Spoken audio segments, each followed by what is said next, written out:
La ansiedad es un estado mental y psicológico y fisiológico que se produce cuando nuestra mente interpreta que hay un peligro o una amenaza o un problema que nos puede generar malestar, desconfort, daño o incomodidad. ¿De acuerdo? Entonces, la ansiedad no es en sí algo negativo, es algo que es normal y es una forma de que nuestro cuerpo y nuestra mente reaccionan ante ciertas experiencias o ciertos estímulos que nuestro cerebro interpreta como amenazantes. Ahí está la palabra clave. Nuestro cerebro interpreta cosas, a veces reales, a veces que son amenazas de verdad, y a veces solamente interpreta cosas que estamos pensando, imaginando que pueden suceder, o las estamos proyectando hacia el futuro, o cosas del pasado que no podemos solucionar, y también las interpreta como algo amenazante. Y entonces nos va a generar, nos va a producir una experiencia de ansiedad, que viene acompañada de miedo, de inseguridad, de sensación de angustia, de ganas de huir, de malestar físico, de falta de concentración. Claro, porque por ejemplo tiene sentido, este es un ejemplo que pones tú, que si te va a perseguir un león, tengas ansiedad y salgas corriendo para sobrevivir, entonces, ¿no? Claro, porque la ansiedad tiene una utilidad. Efectivamente, ¿la ansiedad para qué funciona? Porque si lo decimos parece que simplemente es algo negativo que no nos sirve de nada. Y no es cierto. Todo eso que sentimos o que experimentamos cuando estamos bajo ansiedad o en un estado de ansiedad, realmente es nuestro cuerpo preparándose para enfrentar un peligro. ¿De acuerdo? Nos está preparando para tratar de correr más rápido, por eso nos genera tensión, por eso estamos tensos en el cuerpo.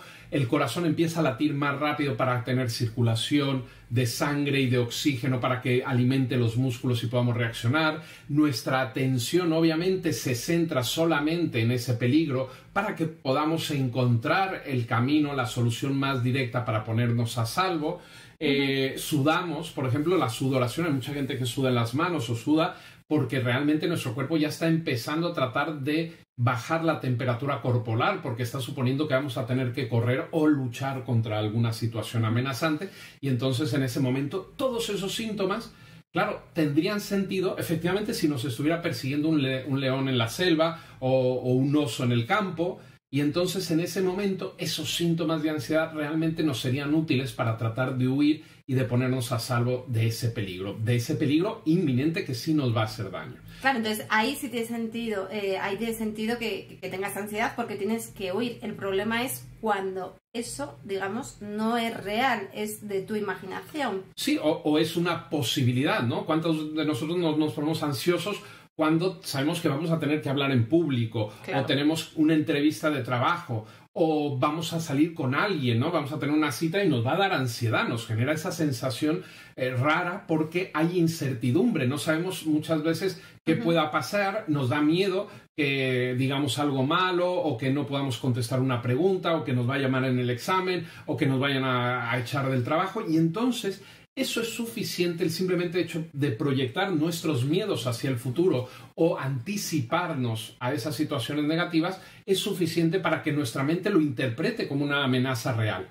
Aunque no esté pasando, aunque a lo mejor ni siquiera pase, ¿no? Porque cuántas veces no nos agobiamos o nos angustiamos de cosas que nunca suceden, ni siquiera como nos las estamos imaginando. Claro, ¿no? Entonces te refieres a que para tu cerebro es igual lo que imaginas a lo real.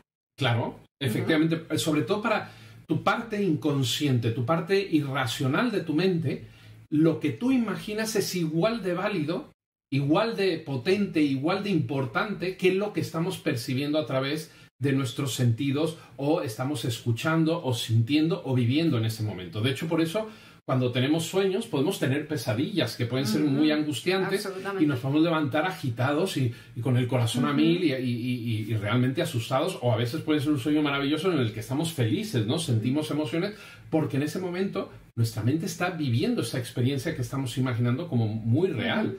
Entonces, cuando nosotros ponemos mucha importancia a una situación, a un pensamiento de amenaza, sea el que sea irracional o sea real, nos va a generar más ansiedad. Entonces, una de las claves para trabajar la ansiedad es aprender a disociarnos, a separarnos de esos pensamientos. Recordar que no somos los pensamientos. Los pensamientos son parte de nuestros procesos mentales, pero no quiere decir que por pensar algo ni lo vamos a solucionar antes, ni va a suceder más o va a ser peor por concentrarnos en ello. Vale, pero entonces ahí me viene una pregunta de qué puedo hacer para que no me dé esa ansiedad. Si voy a hablar en público y yo veo que empiezo, pues me empiezan a sudar las manos, empiezo a tener un nudo en la garganta, empiezo a tener ansiedad, ¿qué puedo hacer? Ok, perfecto. Entonces vamos a empezar a buscar soluciones prácticas que les puedan servir, aparte de la hipnosis, pero tener herramientas que nos puedan ayudar a efectivamente eliminar o controlar esos síntomas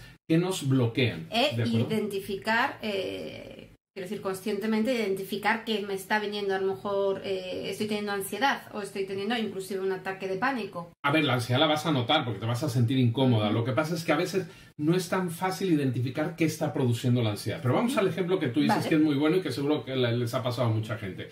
Efectivamente, cuando vamos a tener que hablar en público o recitar o hacer una actuación o simplemente exponer algo, nos puede generar mucha ansiedad la incertidumbre, la inseguridad, porque a lo mejor no estamos acostumbrados a hacerlo, o inclusive, a mí me pasa que, bueno, a ti seguramente también, que cuando vamos a hacer un show, pues ya también nos da un poco de ansiedad porque siempre hay una incertidumbre de cómo va a funcionar esto, ¿no? O si va a salir bien todo, si no vamos a tener problemas. Entonces, siempre va a haber un poco de ansiedad ante lo inesperado, ante lo que no podemos controlar directamente hacia la incertidumbre, porque nuestro cerebro lleva muy mal la incertidumbre. Entonces, lo primero, cuando tú sientes esas sensaciones de la sudoración, del corazón a mil, pues es eso, porque tu cerebro, aunque es algo que no te va a hacer daño el salir al público a hablar, no te puede hacer daño físico, pero ese daño emocional de hacer el ridículo o de equivocarnos es suficiente para que nuestro cerebro también lo interprete como una amenaza que nos pone en peligro. Y entonces nos genera la misma sensación, como si tuviéramos que correr.